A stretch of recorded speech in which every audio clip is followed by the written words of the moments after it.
Dear Professor Ioannis Christodoulou, first of all, thank you for having accepted my invitation of doing such an interview recorded to the history of Greek philosophy, because generally speaking, we are focused only on the ancient tradition of Greek philosophy, which might be something wrong, because actually there is a continuation, there is an evolution even after ancient period of Greek philosophy.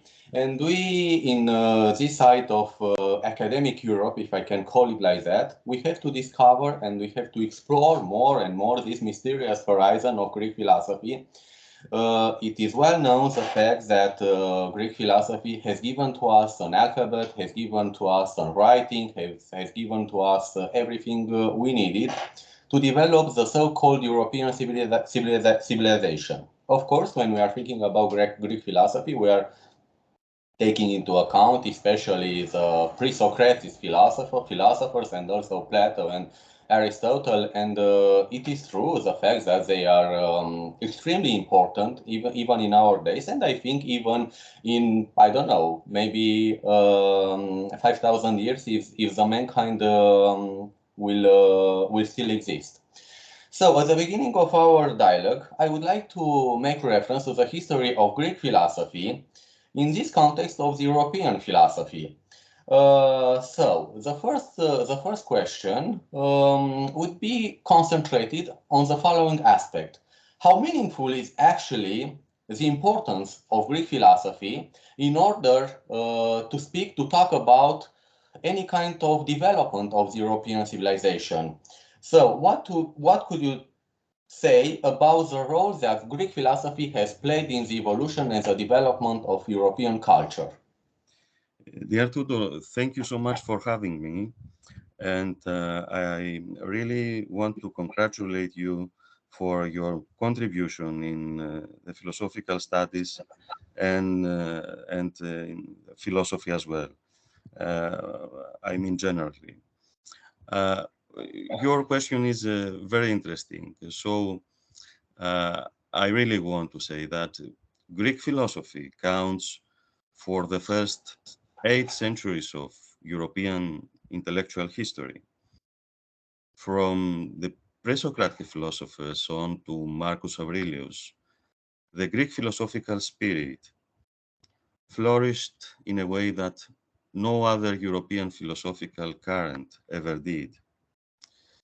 From this point of view, philosophy is a unique European achievement, which is absolutely due to the philosophers of ancient Greece. Greeks invented, allow me to say again and again, the philosophical thought. Philosophy is a matter of a certain intellectual invention, which took so many forms in the thought of ancient Greeks that we cannot explore mainstream philosophical issues without referring to them and acknowledging their primary contribution. Thus, many European philosophers of all times, of whatever ethnicity, explicitly or implicitly, referred to the Greeks as their predecessors in philosophy.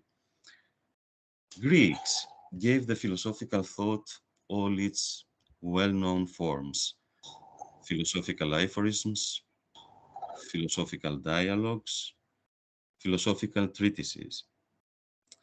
They also formulated theories in all the domains of philosophical research. As a matter of fact, they invented ontology, ethics, the theory of knowledge, and aesthetics at least.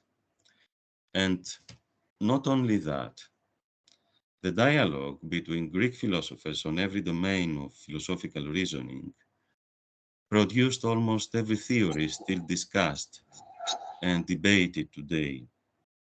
We cannot forget that the philosophical vocabulary is of Greek origin. The word philosophy itself is a Greek one.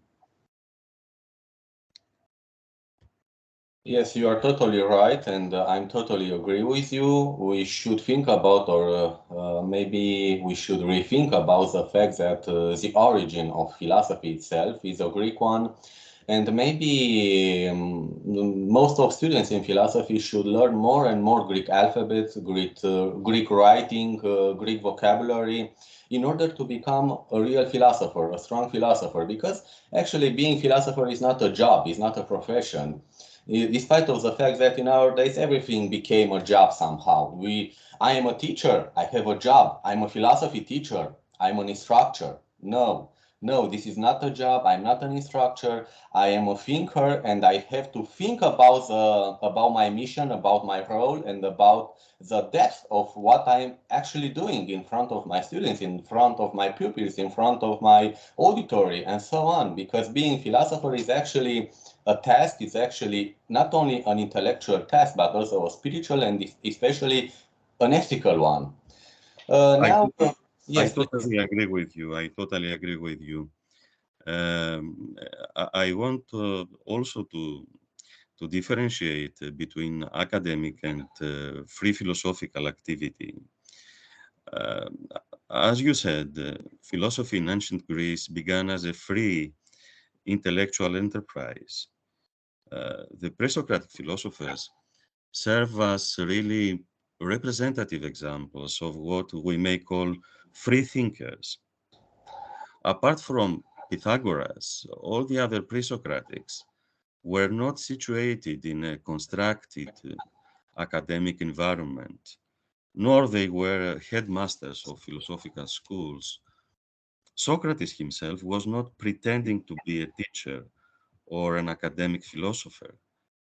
He considered himself rather as an interlocutor of a philosophical kind. He was the first one to initiate, let's say, the philosophical dialogue in the environment, in the civilization of Athens. Nothing more and nothing less than that. Nevertheless, in ancient Greece, the trend of academic philosophy was initiated as well. Plato's Academy, the first academic philosophical institution in the history of philosophy, together with Aristotle's Lyceum and the other philosophical schools of classical antiquity, constitute the beginnings of academic philosophy as we know it today, nowadays. The academic philosophical tradition continued uninterruptedly from those days to the present. Nevertheless, the renaissance of philosophy in modern times, 16th to 18th century, is marked by the work of non-academic philosophers like Descartes, Spinoza, Hume, Locke, and Leibniz. Those were, let's say, free spirits who used philosophy in order to express, let's say, a revolutionary spirit in their times. Only from the 19th century onwards, philosophy reduced itself almost exclusively to the academy. The non-academic and yet famous philosophers of the last 2 centuries are mostly faced today as extreme cases of philosophical enthusiasts. For example, Nietzsche and other ones, who may not fit us so much to the academic philosophical orthodoxy of our times. But all that being said, philosophy's main research domains in Greece, as elsewhere in the world, are correlated with philosophy's academic presence and function in the universities and the departments where philosophy is being taught. From this point of view, me as well as you, I'm really interested in expanding the philosophical territory outside the academia. Now, I would be very glad to talk with you about the main philosophical approaches that have been developed all over the years after ancient period. As we know, we could talk about many philosophical approaches, as for example, phenomenology or hermeneutics or idealism or any other philosophical direction. As for example, in Germany, we have Martin Heidegger and Edmund Husserl or Franz Brentano.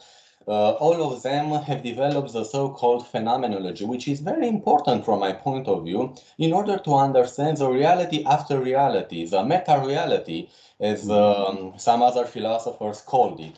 Uh, in Greece, we can talk about any kind of philosophical direction. There is no secret. Even German phenomenology, even Heidegger's phenomenology, has been founded on Greek tradition. If we are reading Sein und Zeit, Being and Time, we will find a strong Greek philosophical origins of his work, of his thoughts, of his paragraphs, of his aphorisms, and so on. So, England, as for example, is well known through its analytical philosophy. United States of America as well in our days. We cannot study philosophy without taking into account, as for example, the logics developed by Hilary Putnam or I don't know any other philosopher, as for example Richard Rorty, no, which is very important for postmodern tradition. Regarding all these issues, I have been trying to emphasize which would be, in your opinion, the most important philosophical approaches after ancient period. Yes, this is a very interesting question. Uh, I would have to remind to you and our hearers that at the end of the 19th century, Friedrich Nietzsche was the one who denied, let's say, every systematization of philosophy after so many centuries of philosophical production. Uh, why Nietzsche did this?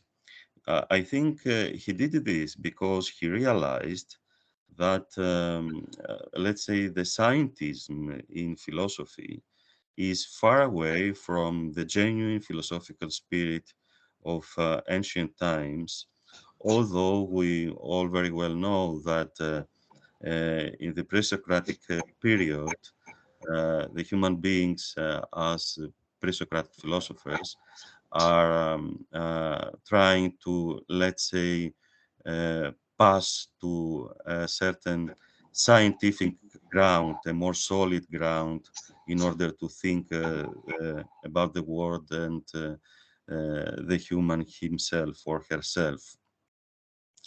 Nevertheless, with the experience we have now about the evolution of the philosophical systems, we have to admit that Nietzsche was right about the fact that every system has behind it hides, let's say, a certain intention of the philosopher who builds the one or the other system uh, to make himself more accountable as a philosopher without, let's say, taking into account the different approaches that are around in the philosophical environment.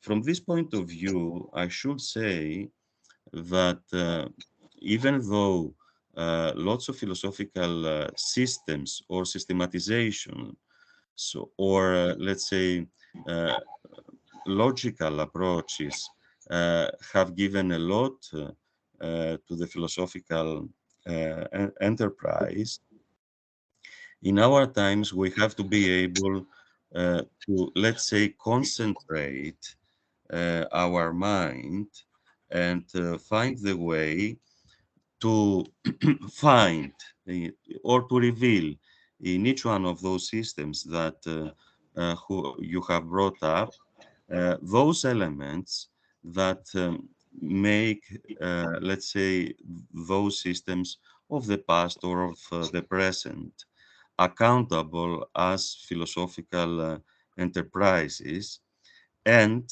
at the end make our own, not choice but decision about not a new system but a new approach to philosophy itself, in order at least to decide about the philosophical method itself.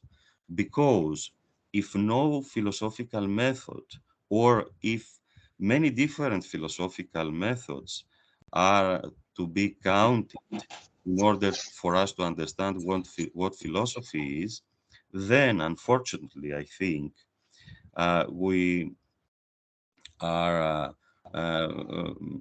going to find ourselves, or we are going to be found in a territory totally unknown after so many years, so many centuries of philosophical production.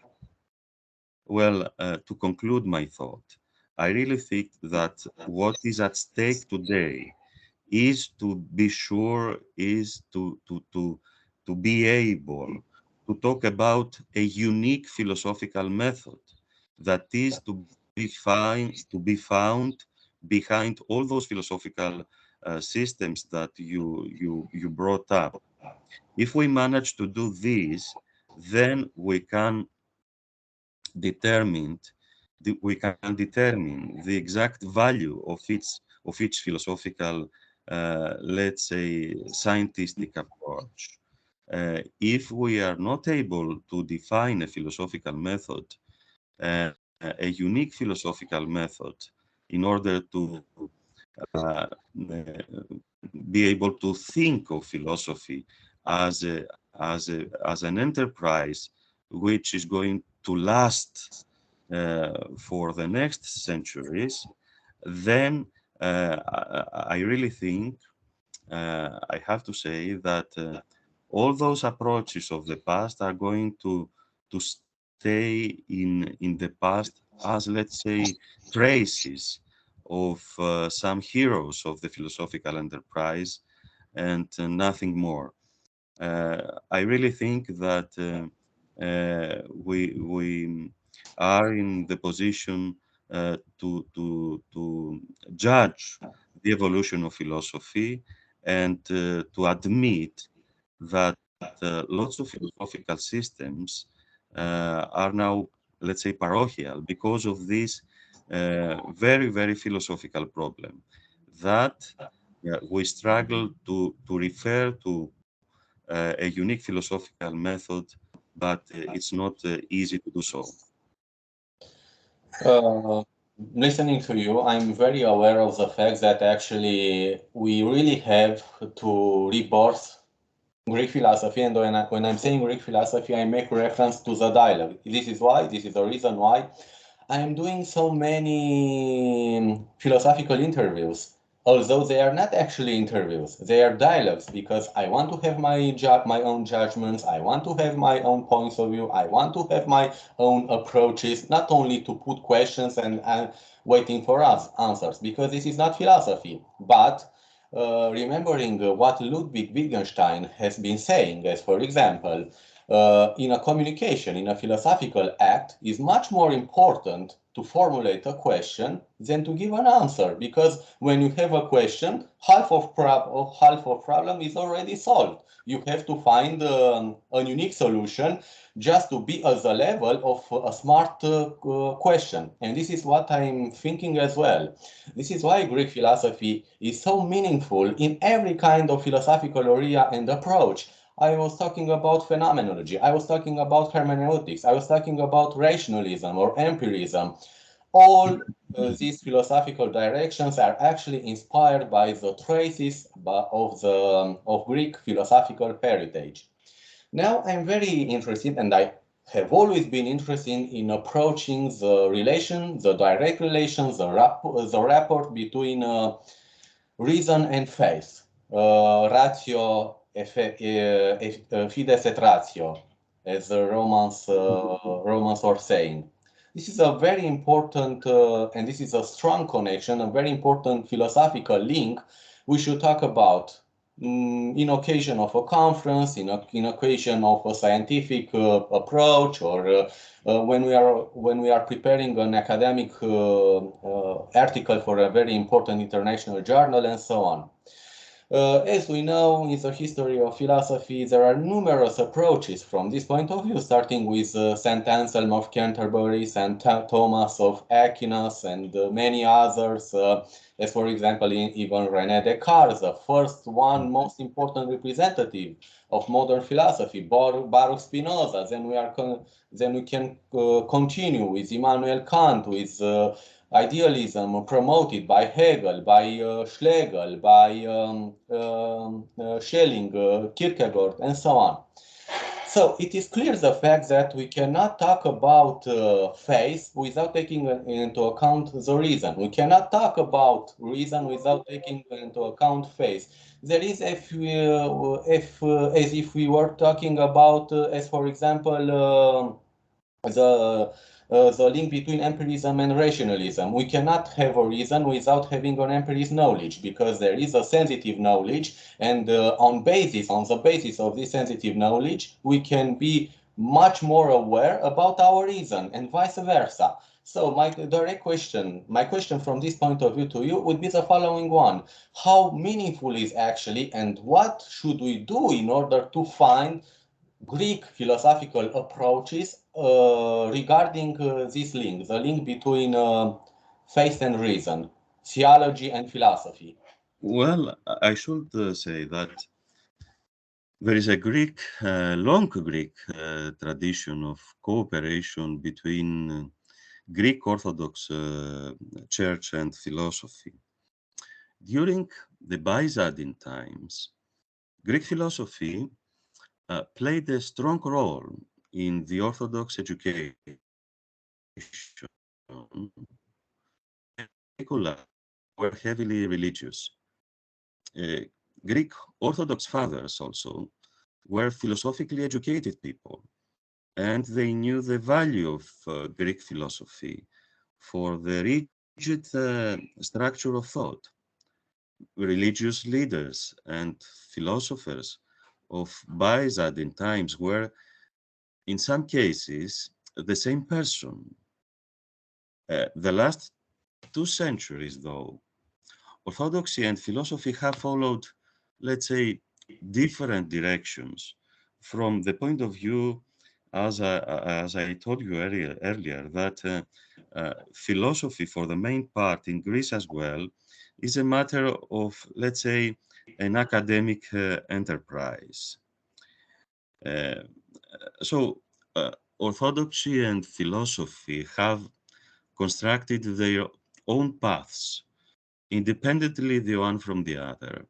There is, I should say, a mutual respect, though, between them, but I cannot think of any synergies that are being explored or deployed. Um, as a matter of fact, a certain, let's say, hidden hostility on behalf of the church towards the diachronic philosophy, the philosophy of all times, is being revealed during the 20th century. I hope this is not going to continue to happen. Well, in my opinion, though, this is a sound relationship and the right thing both for orthodoxy and philosophy to follow their own paths and to have, let's say, a certain respect the one for the other. The distance between the religious dogma and the free philosophical spirit cannot and must not be covered. Of course, we can talk philosophically about religion. We can also interpret philosophically many of Jesus' sayings. As a matter of fact, in my opinion, the Holy Scripture is full of philosophy. If we take this into account, we can do a lot of things in philosophy about interpreting the scriptures. And this interpretation has, let's say, a philosophical interest and not only a religious one. Philosophical thought can understand religion. Religious thinking, though, is not supposed to be able to cover the demands of rigorous philosophical thinking. I really think that if we will follow today, if the religious leaders follow the example of the Holy Fathers, philosophy and religion are going to meet again in a territory that they can, let's say, cooperate in the intellectual level in order both of them to profit from this meeting. Considering the fact that we are talking now about this link between philosophy and Orthodox theology, I don't know, it comes in my mind the name of Christos Yanaras, a very important Yes, of course. philosopher and also theologian. As far as I know, if I'm not wrong, he lives in Switzerland. He teaches in Switzerland right now, if I'm not wrong. No, I don't really know. I'm happy to hear, but I don't really know. But you know him, I guess. Of course, I know, and I have met him personally, Okay. and Uh, we had an interview together. yes, I would be very glad to make with him an interview as well. I would be very glad to find his detailed contact Yes, information. yes, yes. Okay, how would you explain his position? He has written a book dedicated to Dionysius and Dionysia and Martin Heidegger. How would you describe his try, if I can call it like that, to defend Friedrich Nietzsche's philosophical approaches in front of Catholic Church? Because Friedrich Nietzsche is actually considered the main guilty regarding the death of God in the history of philosophy. This is a consideration of Catholic Church, of Protestant denominations, but Christos Yanaras tries to explain to us that there is no fault regarding Friedrich Nietzsche. He has just been trying to denounce the moral attitude of Catholic Church, which actually killed the real name of God. How would you describe his work and his position regarding Friedrich Nietzsche? Well, I totally agree with Christos Yanaras. Uh, he's uh, a really, let's say, clever philosopher of our times in Greece, because he tries and he manages I believe, to combine different philosophical currents and see amongst them the synergies as well as the differentiations. And according to his book that you mentioned earlier, definitely we can, let's say, bring together different philosophical traditions, or we can bring together the philosophical tradition and the religious one. And more than that, to be able to consider Nietzsche not as an enemy of, let's say, Jesus himself, but as a judge of many practices, many, let's say, malpractices of the religious establishment, which harmed in a lot of ways the genuine religious spirit that is to be found in the Holy Scriptures and in the words of Jesus Christ. And Christos Giannaras has contributed a lot as a person himself, not only as a philosopher, in the direction of, let's say, abandoning the superstitious religious spirit and turn our back to religious malpractices. I don't know if you know it, but Christos Gianaras in his youth was, let's say, a follower of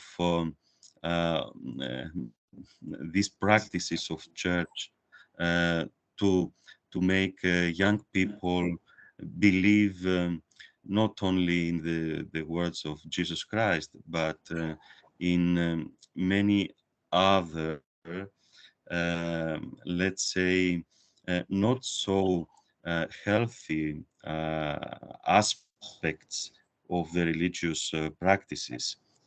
So Yanarast turned his back to those malpractices and wrote some books in order to defend, let's say, the free religious spirit, in order to defend the right of the religious people uh, to uh,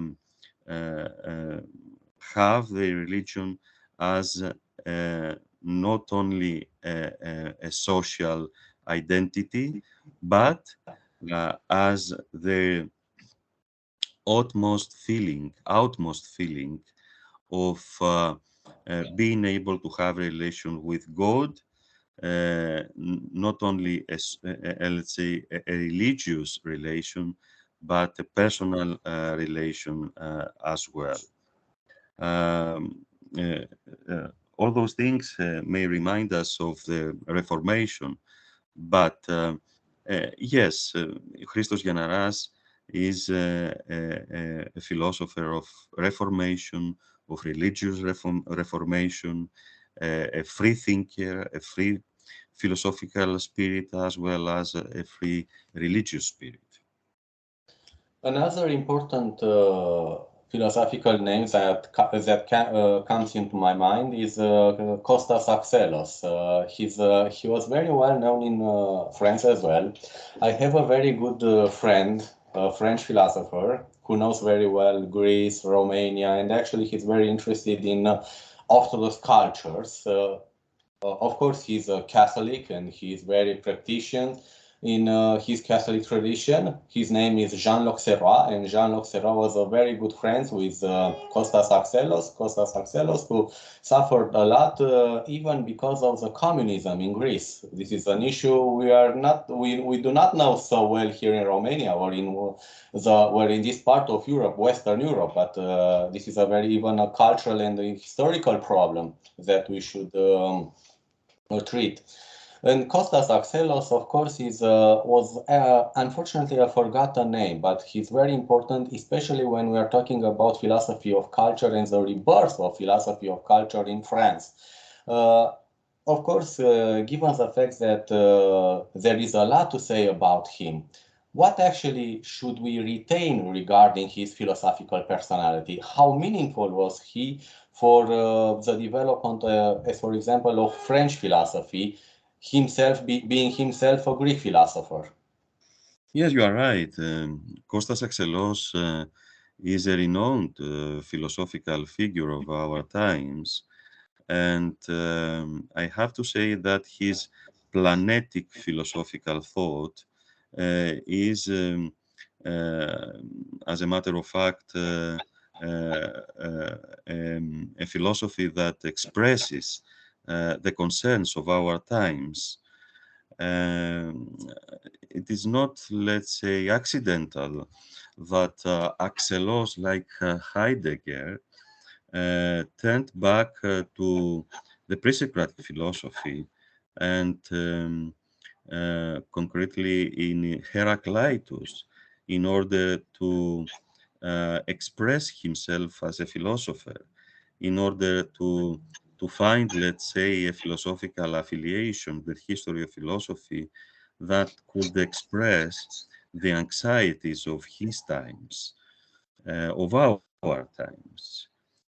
So, from this point of view, his planetic philosophical thought, his philosophical conception of the life on Earth, the human life on Earth, as a life of of planetic importance has to do with this long philosophical tradition that sees the human being as a habitant of the universe and not only of the earth, because the earth is, let's say, a parcel of the universe that uh, um, uh, we are habitants of, but we have to think ourselves are habitants of the universe as well, because the Earth is a part of the universe, a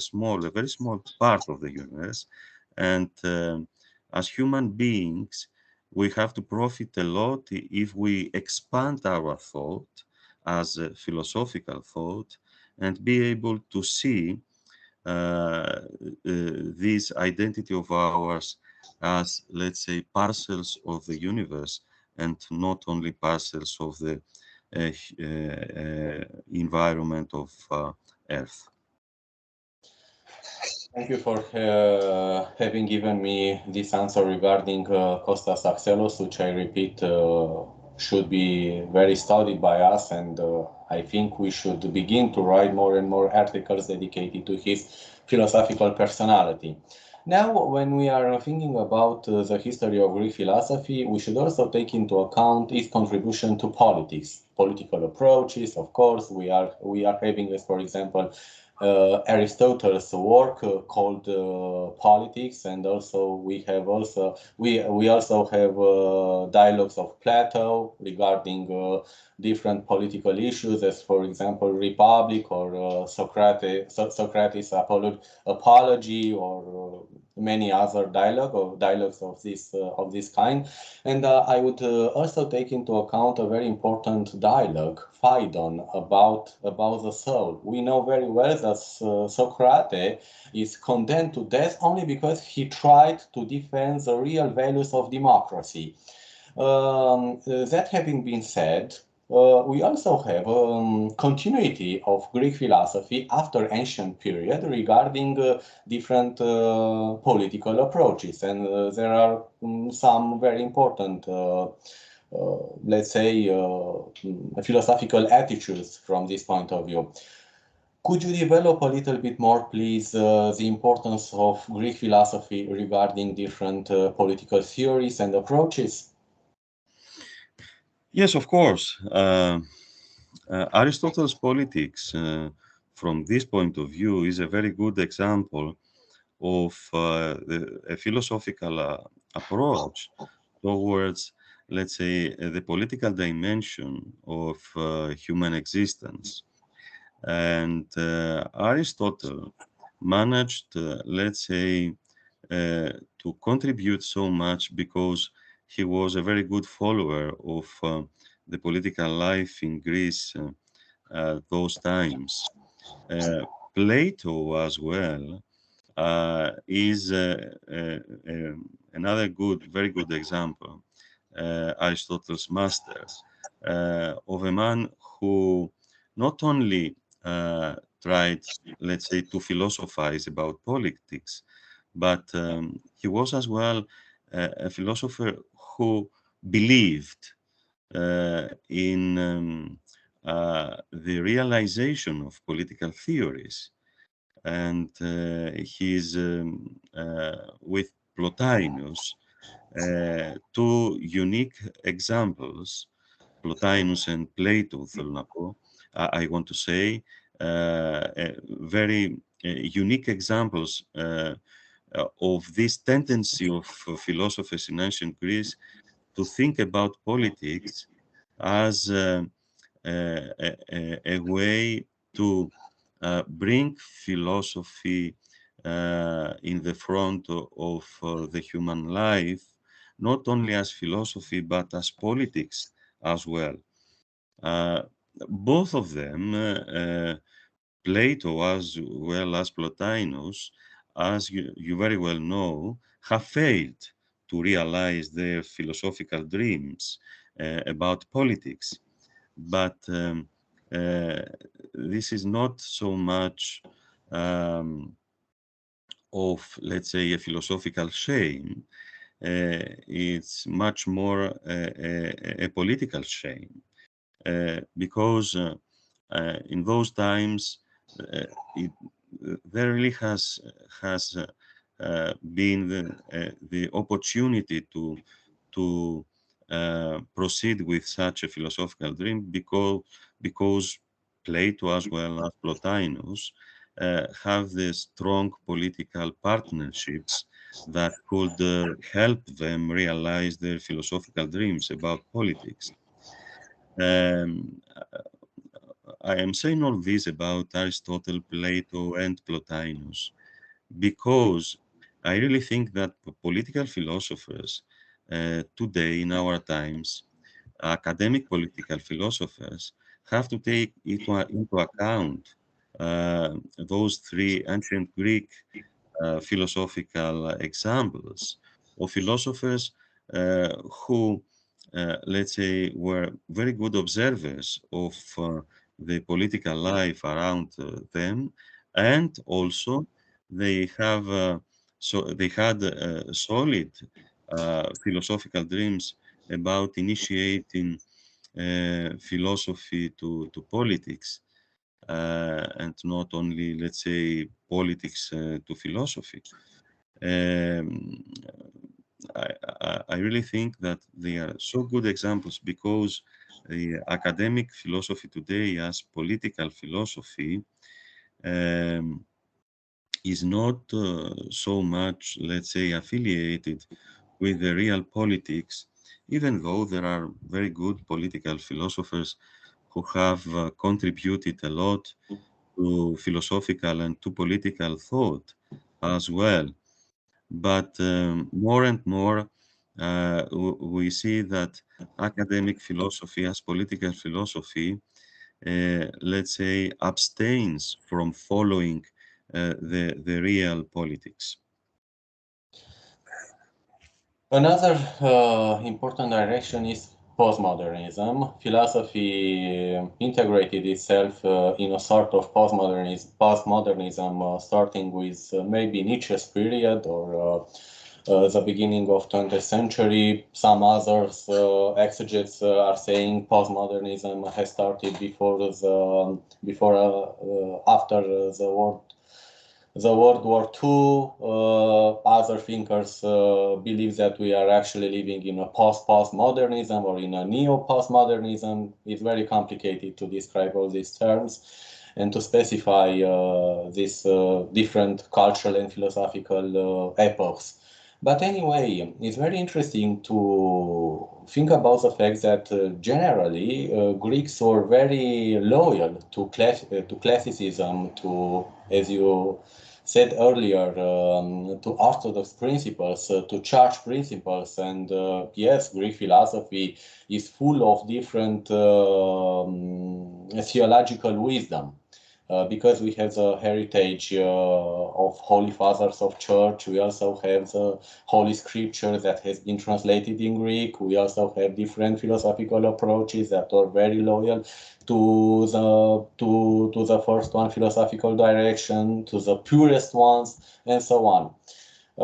So it's very hard to talk about any kind of Greek postmodernism. I think I'm not living in Greece, but despite of this fact, I have different Greek lectures. I'm related to Greek philosophical life, especially to Greek spirituality. I know very well Greek church, which of course could be considered a strong model from a cultural point of view for other Orthodox churches. But anyway, what can we say? What could we say about postmodernism in Greece? As we know, postmodernism was very well integrated in different Western societies, in Great Britain, in France, as for example, Jean-François Lyotard has been trying to explain postmodernism even for children. We have in the United States of America's There is a series of conversation between Hilary Putnam and Richard Rorty regarding the importance of postmodernism, regarding the importance of leaving behind all the experience of the past and to embrace contemporary experience, because we have to know progressism. The world has to know more and more progresses to become a better one and a stronger one, and so on. We also have different other contemporary philosophical directions integrated in postmodernism, as for example, deconstructivism promoted by Jacques Derrida. We also have vitalism, which is an essential part of atheism. Uh, and we can continue this discussion until tomorrow morning without finding a common denominator between all these philosophical directions. Anyway, considering all this evolution of and development of postmodernism in different parts of civilized world, what can we say about the postmodernism in Greece? Is there any Greek postmodernism, and should it be important? Could it represent a lesson for the postmodernism in Western world? Well, I really think that Greek philosophical and academic tradition of the past century has followed the currents of postmodernism in Europe and in the United States of America. A lot of Greek thinkers have followed very closely this evolution of thought, both in philosophy, in theoretical currents, and in art. Many artists as well have started in the past century, Greek artists, to think about art, let's say, after the revolution of the beginnings of the 20th century in arts. From this point of view, I really think that Jacques Derrida expresses for the Greek thinkers as well, of the Greek artists, a very good point about our need, as I told you earlier at the beginning of our conversation, of the need to rethink every one of us as a philosopher or as an artist or as, let's say, a thinker of any other kind, about the method of our doing what we are doing. Because postmodernism is not but this tendency to think about the method of what we are doing. And in philosophy, I really think there is an urgent need to recapitulate our thinking about the philosophical enterprise in the history of philosophy, and come to a conclusion about a unified method of philosophizing in all, let's say, the well-known currents of philosophy during philosophy's history. This enterprise in Greece as well is going to continue to take place, and I am, let's say, a representative example of a philosopher who, as a postmodernist philosopher, wants to see deep, wants to dig deep in my profession, in my identity, and find out what the issue is about philosophy as not only, let's say, lots of different approaches in philosophy, but to look at philosophy as a steady need of the human being to think in a way that no one else thinks. It's well known the fact that you are a Greek philosopher and also a philosophy teacher working in Cyprus. You are living in Cyprus and right now you are teaching in Cyprus, but you have a PhD at Thessaloniki, maybe the Yes, most important yes. university center in Greece after Athens. Anyway, I should tell you the fact that I'm very connected to Thessaloniki, and I hope to teach there one day because this is one of my dreams. If this dream became a reality, teaching philosophy in Greece, I would be the happiest in this world, the happiest philosopher teacher in the world. I Uh, wish. Now you are living in Cyprus, and as we know, Cyprus is an island of Greek interest, culturally speaking. But can we talk about any kind of Cypriot philosophy in our days? Can you talk about something like that, or there is also a continuity of Greek philosophy in Cyprus as well?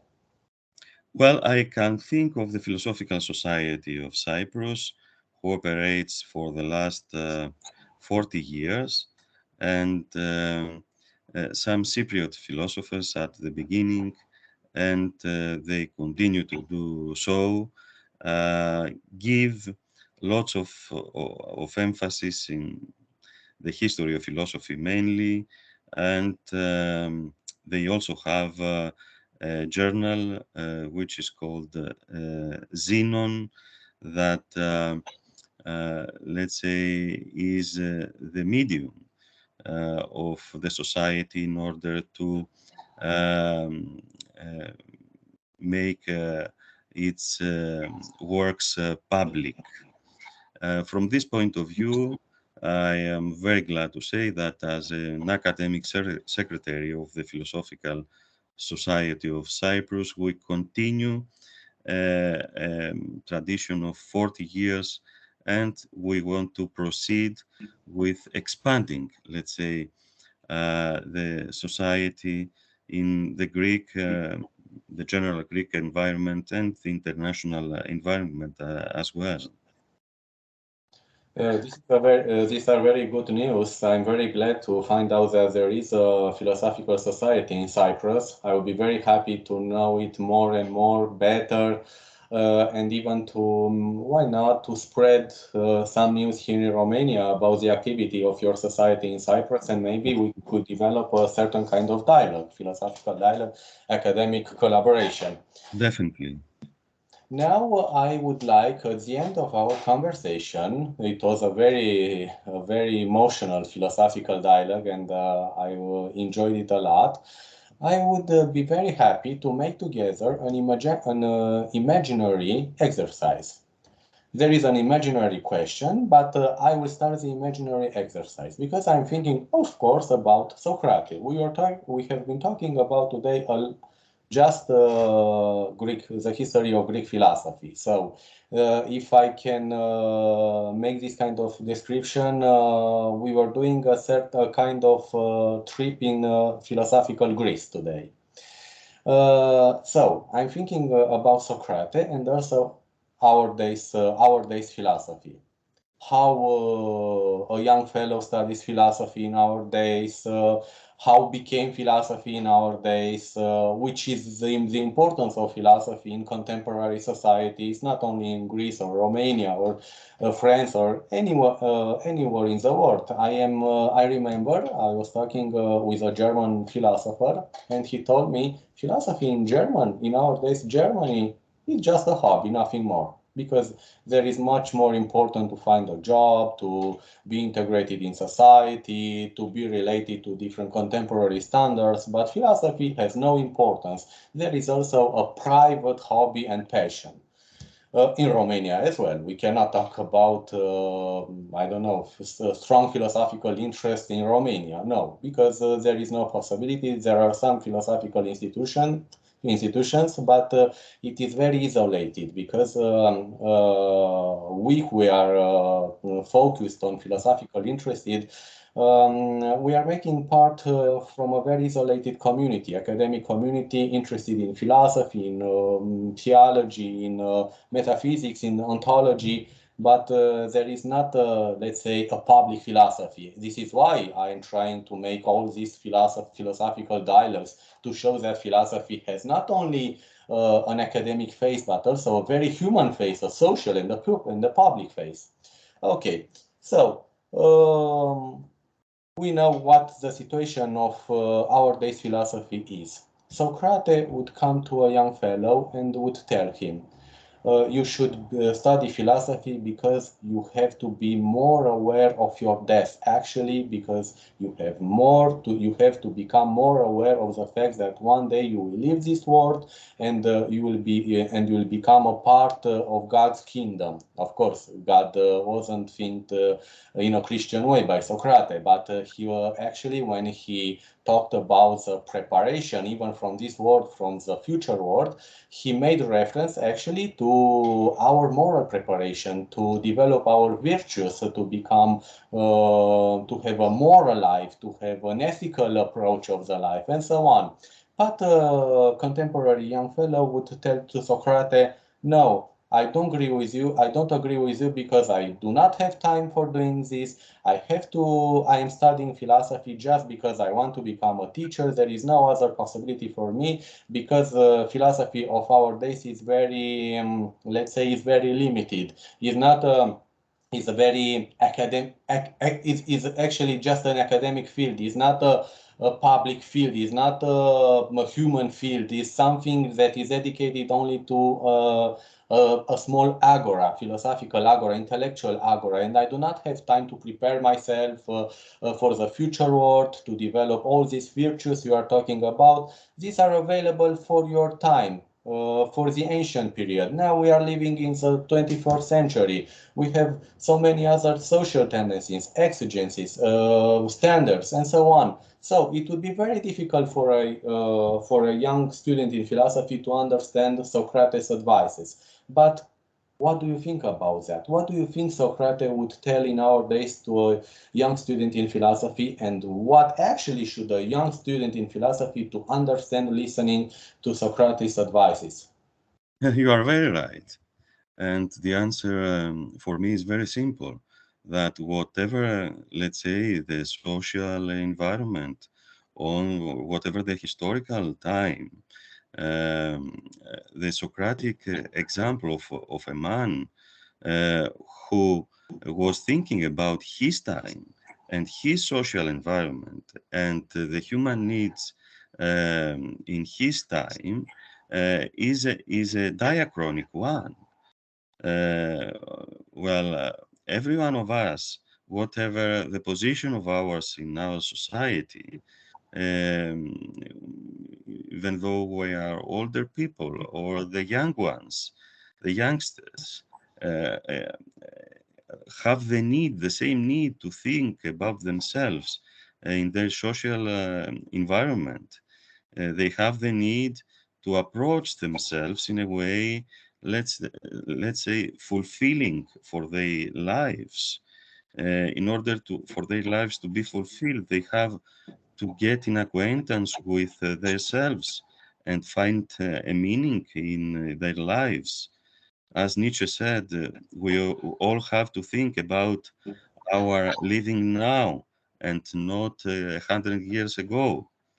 From this point of view, yes, the answer is very simple, and we all have to know to have Socrates as an example of a free spirit of his times, who thought of himself and his compatriots and his, let's say, city of Athens uh, as a very important subject of thinking. As I said, it was a very enjoyable conversation for me. Thank you again for having accepted my invitation to a philosophical act, to a philosophical communicational act. It was very uh, I was very happy to find out so many meaningful information from you regarding the history of Greek philosophy, the importance of Greek philosophy even for our days, and also the necessity of the return to the Greek heritage in order to better understand the importance of philosophy, not as an academic field, but also as a public one. Thank you so much. Thank you. Thank you, and if you agree, I hope we will have another interviews, another dialogues in the future as well. Definitely, I wish you many, many years of philosophical activity. Thank you very much. See you very soon. See I you wish soon. you a lot of success in your academic work, and I hope some of your works will be translated in Romanian as well. We are waiting for you in Romania. Thank you so much. I wait for you in Greece and Cyprus as well. Thank you. Have a nice day. You too. Bye bye. Bye bye.